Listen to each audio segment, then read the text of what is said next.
Bəzən insanlar bu prosedurlar üçün kosmetoloqlara da müraciət edirlər və bu zaman süni dolgulardan istifadə olunur. Eyni zamanda bilmək istərdik, süd vəziyə öz piyi vurmaq olarmı? Bu nə qədər düzgündür? Süd vəziyə mən bir plastik cərrah kimi tövsiyə etmirəm piyi və ya süni dolğunu vurmaq. Zamana doğru o dolğu parenximaya gedir, yəni süd vəzinin öz hüceyrəsinə gedir və düz əzələyə kimi gedə bilər və o xanımlara çox bir problem yarada bilər. Xanıma hətta süd vəzini itirə bilər o zaman. Əgər xanımlar böyütmək istəyirsə süd vəzini bizim tövsiyə etdiyimiz implantlarda gördüyünüz kimi əlimdə yuvarlaq implantdır. İmplantlar uzun müddətlidir.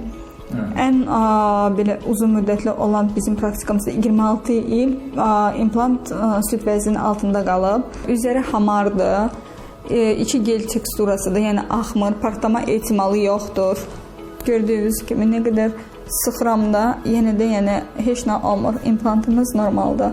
İmplantımızın razmerləri 160-dan başlayır və 600-ə qədər gedə bilir. Təbii ki, xəstənin istəyinə görə və anatomiyasına uyğun biz implantı bir yerdə xəstə ilə seçirik. İmplantımız əzələ altı yerləşdiyi üçün gələcəyə doğru xanım uşaqlara əmizdirə də bilər, heç bir problem olmur.